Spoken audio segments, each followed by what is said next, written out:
AP రాజకీయాల్లో red book issue ప్రకంపనలు సృష్టిస్తోంది. అధికార ప్రతిపక్షాల మధ్య మాటల యుద్ధానికి ప్రధాన టాపిక్ గా మారుతోంది. ఏపీలో రెడ్ బుక్ రాజ్యాంగం నడుస్తుందని వైసీపీ నేతలు చేసిన తీవ్ర విమర్శలపై మంత్రి నారా లోకేష్ స్పందించారు. చట్టాన్ని ఉల్లంఘించిన వారిని వదిలేది లేదంటూ వార్నింగ్ ఇచ్చారు. రెడ్ బుక్ పేరు చెబితేనే కొందరు వణికిపోతున్నారన్న లోకేష్ అప్పుడే వైసీపీ నేతలు ఎందుకు తొందరపడుతున్నారంటూ సెటైర్లు వేశారు. గతంలో చట్ట ప్రకారం పనిచేసిన వారికి మాత్రమే తన సపోర్ట్ ఉంటుందన్నారు. ఆనాడు వైసీపీ నేతల వేధింపులు, దాడులు, దౌర్జన్యాల నుంచి పుట్టిందే రెడ్ బుక్ అని చెప్పుకొచ్చారు. రెడ్ బుక్ పని ఇప్పుడే ప్రారంభమైంది, మున్ముందు అసలు కథ ఉంటుందని హెచ్చరించారు. అగ్రిగోల్డ్ భూములపై ఫేక్ డాక్యుమెంట్లు సృష్టించారన్న లోకేష్ జోగి రమేష్ కుమారుణ్ణి అందుకే అరెస్ట్ చేశామన్నారు. త్వరలోనే లిక్కర్, ఇసుకతో పాటు అన్ని స్కామ్లను వెలికితీస్తామని హెచ్చరించారు.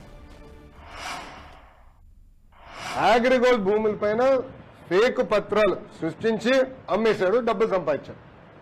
అంటే యాక్షన్ తీసుకోకూడదా తెలుగుదేశం, జనసేన, భారతీయ జనతా పార్టీ ప్రభుత్వం? రేపు లిక్కర్లో కూడా యాక్షన్ తీసుకుంటాం.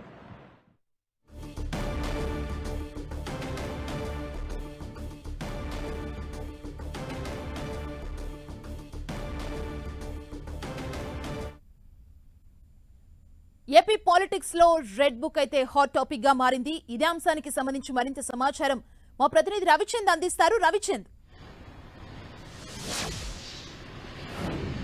సుమా, నారా లోకేష్ యువకాలం పేరుతో రాష్ట్ర వ్యాప్తంగా సంవత్సరం పాటు రాష్ట్ర వ్యాప్తంగా పాదయాత్ర నిర్వహించారు. ఈ సందర్భంలో కార్యకర్తల నుంచి కావచ్చు, ప్రజల నుంచి కావచ్చు, ఆనాటి ప్రభుత్వంపై, ఆనాటి పోలీసు అధికారులు అప్పుడు ఏదైతే కీలక పాత్ర పోషించారో వారిపై కూడా అనేక ఫిర్యాదులు వచ్చాయి. ఈ నేపథ్యంలోనే నారా లోకేష్ కావచ్చు, చంద్రబాబు, టీడీపీ సీనియర్ నేతలంతా కూడా అనేక ఇబ్బందికర పరిస్థితులు ఈ పోలీసు వల్ల గురయ్యారని చెప్పుకోవచ్చు.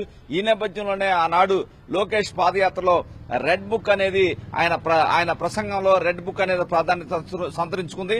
ఆ రెడ్ బుక్ లో ఎవరైతే చట్టాన్ని ఉల్లంఘించి పనిచేస్తున్నారో పోలీసు అధికారుల దగ్గర నుంచి ఆనాడు అధికార పార్టీలో కీలకంగా వ్యవహరించిన నేతలందరి పేర్లు కూడా చాలా వరకు దానిలో పొందుపరిచామని అనేక ప్రసంగాల్లో నారా లోకేష్ ప్రసంగించారు. ఈ నేపథ్యంలో అధికారంలోకి వచ్చాక కూడా ఏదైతే జరుగుతున్న పరిణామాల నేపథ్యంలో ప్రతిపక్షం వైసీపీ కూడా రెడ్ బుక్ రాజ్యాంగం నడుస్తుందని తీవ్రస్థాయిలో విమర్శలు చేశారు. ఈ నేపథ్యంలో నారా లోకేష్ నిన్న చాలా స్పష్టంగా చెప్పారు, రెడ్ బుక్ అనేది ఉంది, రెడ్ బుక్ పనిచేస్తుంది. రెడ్ బుక్ లో ఎవరైతే చట్టాన్ని ఉల్లంఘించి తమ చేతుల్లో తీసుకుని ఆనాడు అరాచకాలు సృష్టించారో, ప్రజలను ఇబ్బందులకర పరిస్థితులకి గురి చేశారో, టీడీపీ నేతలు టార్గెట్ గా కేసులు పెట్టారో వారందరి పేర్లు ఉన్నాయి.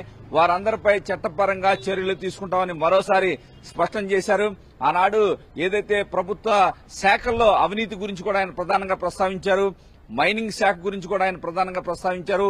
మైనింగ్ లోనే నిన్న కొల్లు రవీంద్ర కూడా చెప్పడం జరిగింది, దాదాపు ఇప్పుడు వరకు కూడా ప్రాథమిక సమాచారాన్ని బట్టి 50,000 కోట్ల అవినీతి ప్రస్తుతానికి తేలింది, ఇంకా చాలా అవినీతిని వెలికి తీస్తున్నామని చెప్పారు. అదేవిధంగా ఆడుదాం ఆంధ్ర పేరుతో కూడా ఏదైతే ఆనాడు క్రీడలకి బడ్జెట్ కేటాయించి దాంట్లో కూడా ముడుపులు స్వీకరించారని ఆరోపణలు వచ్చాయి. ఈ నేపథ్యంలో మాజీ మంత్రి రోజా, అదేవిధంగా ధర్మాన కృష్ణదాస్ పై కూడా ఆరోపణలు వస్తున్నాయి. ఈ నేపథ్యంలో జోగి రమేష్ కుటుంబ సభ్యులు ఇప్పటికే అగ్రిగోల్డ్ వ్యవహారంలో వారు కూడా ఇరుక్కుపోయిన పరిస్థితి కనిపిస్తుంది. అదేవిధంగా చూసుకుంటే టీడీపీ కేంద్ర కార్యాలయంపై దాడి విషయంలో దేవినేని అవినాష్ ని ఎయిర్పోర్ట్ కు వెళ్లినా కూడా లుకౌట్ నోటీసు ఉన్న నేపథ్యంలో వెనక్కి పంపించిన పరిస్థితుంది. ఈ నేపథ్యంలో రెడ్ బుక్ అనేది పనిచేస్తుంది, ఇక ఇప్పుడే స్టార్ట్ అయిందని చెప్పి టీడీపీ నేతలు విమర్శిస్తున్నారు. ఎట్టి పరిస్థితుల్లో కూడా చట్టం ప్రకారం పనిచేసే ఎవరిని పట్టించుకోము, కానీ చట్ట వ్యతిరేకంగా పనిచేసిన వారిని ఎవరిని కూడా వదిలిపెట్టే సమస్య లేదు. ఆనాడు అధికారాన్ని అడ్డం పెట్టుకుని అవినీతి అక్రమాలు చేసిన ప్రతి వ్యవహారాన్ని వెలికి తీస్తామని నారా లోకేష్ చాలా గట్టిగా చెప్తూ ఉన్నారు. Thank you Ravichand.